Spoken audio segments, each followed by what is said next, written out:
ये बताने आया है कि ऐ इस्लाम के दुश्मनों, ऐ देश के दुश्मनों, ऐ मानवता के दुश्मनों, ऐ संविधान के दुश्मनों, ऐ सेकुलरिज्म के दुश्मनों, ऐ हिंदुस्तानी हिंदू और मुसलमानों के दुश्मनों, ऐ इंसानियत के दुश्मनों, याद रखो अगर आंधियों ने फैसला कर रखा है कि वो चिरागों को बुझा लेंगे तो हमने भी फैसला कर रखा है कि चिरागों की हिफाजत करते रहेंगे। कहिए इंशाअल्लाह। भाई हजरत मौलाना कमरुज़्ज़मान साहब, आप तो पश्चिम बंगाल में हिंदुस्तानी मुसलमानों के भविष्य के एक चिराग हैं। मुस्लिम पर्सनल लॉ बोर्ड का झंडा आपके हाथों में होगा और बंगाल का मुसलमान अल्लाह के लिए सर पे कफन बांधकर सड़कों पे होगा।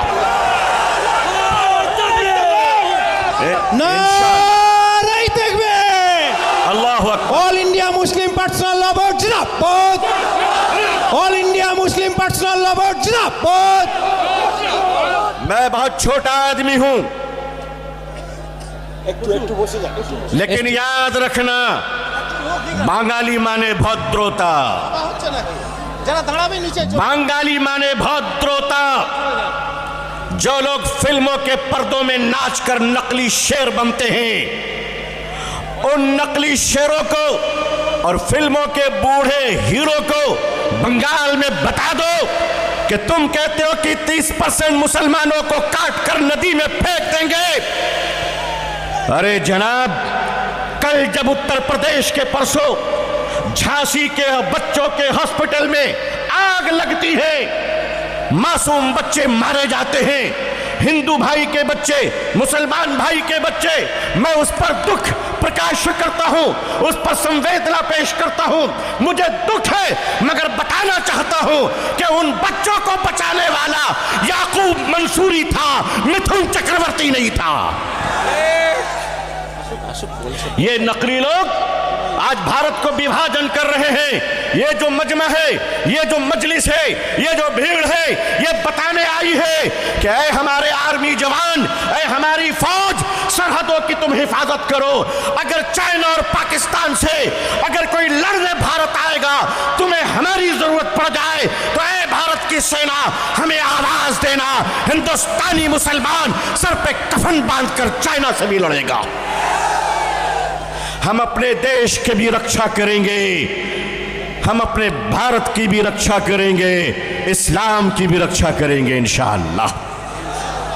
ये लोग बताना चाहते हैं हिंदू मुसलमान अलग अलग हैं। नहीं, बिल्कुल नहीं है। मैं अपने भारत के हिंदू भाइयों को अर्ज करना चाहता हूं, आपके बगैर तो हम सोच भी नहीं सकते जीने का। आप हमारे बगैर नहीं, हम आपके बगैर नहीं। ये लड़ाई भारत के जालिम हुक्मरानों के काले कानून के खिलाफ है, किसी और के खिलाफ नहीं।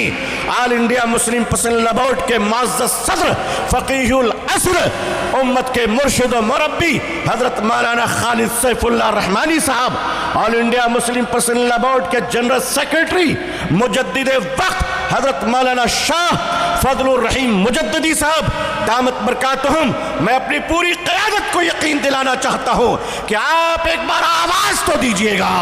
इंशाअल्लाह संविधान की रक्षा के लिए, देश की रक्षा के लिए, वफ़ की जमीनों की रक्षा के लिए, मुसलमान और हिंदू भाइयों की इज्जत की रक्षा के लिए, इस्लाम की हिफाजत के लिए इंशाअल्लाह 10 करोड़ मुसलमान सड़क पर ला दूंगा। क्या ये इंशाअल्लाह? अरे भाई, 30 करोड़ मुसलमानों में 10 करोड़ तैयार हो आने के लिए।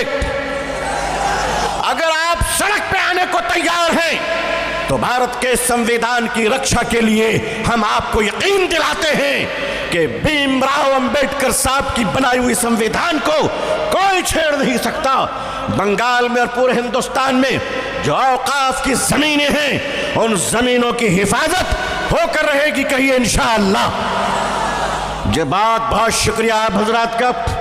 मैं अभी आ चुका हूं, लेकिन आपको बताता चलूं कि याद रखिएगा, एक बहुत बड़ी कॉन्स्पिरेसी और चक्रांत तो चल रहा है इस देश की एकता को तोड़ने के लिए, इस देश के उलमा को बदनाम करने के लिए। इस देश की दाढ़ी और टोपी को बदनाम करने के लिए। लेकिन मैं आपसे कहना चाहता हूं और अपनी भारत सरकार से भी कहना चाहता हूं कि भारत सरकार में माननीय प्रधानमंत्री साहब, माननीय गृह मंत्री साहब, आप कहते जो करना है कर लो, मैं एक इंच पीछे नहीं हटूंगा। मैं बहुत छोटा आदमी हूं, बड़ी बात नहीं कर सकता, आप बड़े लोग हैं। मैं सिर्फ इतना कहना चाहता हूं, सरकार इतना अहंकार मत दिखाइए। आप उससे टकरा रहे हैं, जरा अंग्रेजों से पूछ लीजिए कि मुसलमानों के टकराने का अंजाम क्या होता है। हम आपसे इतना कहना चाहते हैं, आप राज कीजिए, आपको जनता ने मौका दिया है, आप राज करें, मगर देश में शांति के साथ राज करें, इंसाफ के साथ राज करें, किसी की जमीनों को छेड़कर राज न करें। हमारी मस्जिदें, मदरसे, कब्रिस्तान अगर महफूज नहीं रहेंगे तो आप बताइए कि फिर हिंदुस्तान का मुसलमान अपनी जिंदगियों को किस तरह गुजारेगा। यहाँ पे हमारे सेकुलर और इंसाफ पसंद मीडिया बैठी हुई है, लेकिन मुझे माफ कीजिएगा, मीडिया का भी एक बड़ा कर्तव्य है कि लोकतंत्र को भी बचाए और गणतंत्र में रहने वाले लोगों को भी बचाए। इस देश के हिंदू और मुसलमान भाई 1947 में भारत का बंटवारा हुआ है, दोबारा हम अपने देश का कभी बंटवारा होने नहीं देंगे इंशाअल्लाह। आप बंगाल के, पश्चिम बंगाल के गैरतमंद मुसलमान भाइयों, हमारे हिंदू भाइयों, हम आपकी मदद, दुआ, आशीर्वाद और ताउन के साथ भारत की एकता की लड़ाई लड़ रहे हैं और लड़ते रहेंगे इंशाअल्लाह। बिहार के मुख्यमंत्री जनाब नीतीश कुमार साहब से मुलाकात हुई, आंध्र प्रदेश के ऑनरेबल चीफ मिनिस्टर जनाब चंद्रबाबू नायडू साहब से मुलाकात हुई, झारखंड के ऑनरेबल चीफ मिनिस्टर जो अभी इलेक्शन में हैं जनाब हेमंत सोरेन साहब से मुलाकात हुई। हमारे ऑल इंडिया मुस्लिम पसंदीदा बोर्ड के लोगों ने मुख्तलिफ जगहों पर मुख्तलिफ लोगों से मुलाकात की है। इसलिए नहीं कि हमें रिजर्वेशन चाहिए, हमें नौकरी चाहिए, वो सब तो अधिकार है हमारा, लेकिन हम ये कहना चाहते हैं कि भारत में दिलों का बंटवारा अब होने नहीं देंगे इंशाअल्लाह। मुलाकातें की। आज मैं इस मजमे के तवस्सुत से, इस अजीम शान जलसे से बंगाल की ऑनरेबल चीफ मिनिस्टर सम्मानीय माननीय मोहतरमा ममता बनर्जी साहिबा, जिन्हें हम प्यार से दीदी कहते हैं, आपसे भी गुजारिश करता हूं कि यह मजमा बताने आया है कि आप बताइए कि आपका स्टैंड साफ हो। असेंबली के अंदर आप वक्फ के काला कानून के खिलाफ बिल पास कर कर बंगाल के मुसलमानों का धन्यवाद कीजिए। और हाँ, आदरणीय श्री कल्याण बनर्जी साहब, honourable member of parliament, JPC की मीटिंग में बोतल तोड़ दिए थे, उंगली में जख्म आ गई, अल्लाह उनको सेहत दे, अल्लाह उनको अच्छी सेहत दे। लेकिन हम कहते हैं बोतल तोड़ने से ज़्यादा बड़ा काम यह है कि पार्लियामेंट में जिस दिन बिल आए उस दिन हम नज़र रखेंगे कि किसका एमपी अंदर है, किसका एमपी बाहर है। उस दिन हम नज़र रखेंगे और उस दिन हम देखना चाहेंगे कि ट्रिपल तलाक के मौके पर बहुत सारे लोगों ने धोखा दिया था।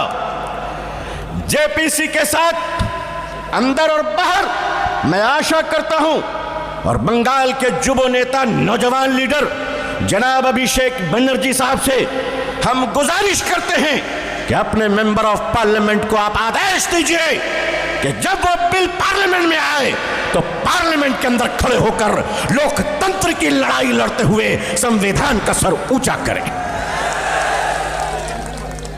बिल पास करते वक्त मैं भारत के सरकार से भी गुजारिश करूंगा, भारतीय जनता पार्टी, माननीय प्रधानमंत्री, माननीय गृह मंत्री साहब से यह अनुरोध करूंगा, ये बिल न लाइए, ये बिल हमारे अधिकारों का हनन है। आप इस देश के एक लोकतांत्रिक पार्टी हैं, हम आपसे भी विनती करते हैं, हम आपसे भी गुजारिश करते हैं कि आप इस बिल को खत्म कीजिए और इस तरह की कोई बिल ना आए, क्योंकि हम जानते हैं कि वक्फ की प्रॉपर्टी हिंदू भाइयों के लिए नहीं, अडानी और अंबानी के लिए किया जा रहा है। आप पश्चिम बंगाल के मुसलमानों, आप इस देश की एकता और अखंडता को बचाने के लिए हमारे साथ हैं इंशाअल्लाह। शरीयत की हिफाजत, मानवता की हिफाजत के लिए ऑल इंडिया मुस्लिम पसंदला बोर्ड के साथ हैं आप इंशाअल्लाह।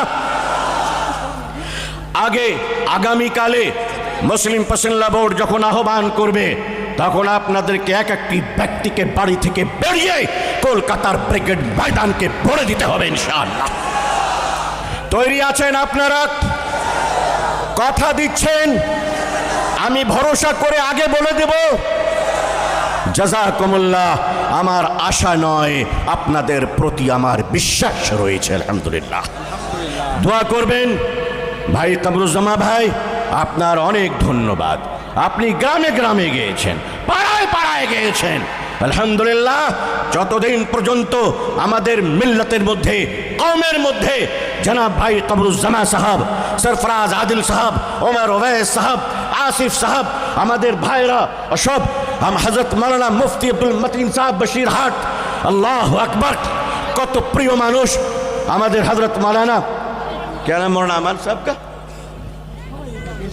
पीर साहब फुरपुरा शरीफ, और तमाम जमात इमाम मौजिन एसोसिएशन, भाई इमरान साहब मुतवल्ली एसोसिएशन, যত জামাত রয়েছে আমি যদি নাম না নিতে পারি দুঃখ করবেন না। কেন?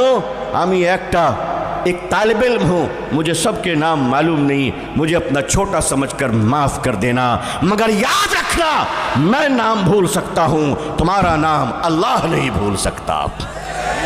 अल्लाह सबको जज़ाए खैर अता फरमाए, सबको जज़ाए खैर अता फरमाए। आइए इंशाअल्लाह अपने ईमान की क़ुव्वत के साथ आगे बढ़िए और अपने गांव में, शहर में, पाड़ा में मोहब्बत और प्यार की शरबत रखिए। आइए अल्लाह से दुआ कीजिए कि अल्लाह ताला हम सबको इस्लाम और मुसलमानों की इज्जत देखना नसीब फरमाए। हिंदुस्तान जिंदाबाद, भारतीय संविधान जिंदाबाद, ऑल इंडिया मुस्लिम पसंदला बोर्ड जिंदाबाद, भारतीय हिंदू मुसलमान जिंदाबाद जिंदाबाद। जज़ाकुमुल्लाह, जज़ाकुमुल्लाह।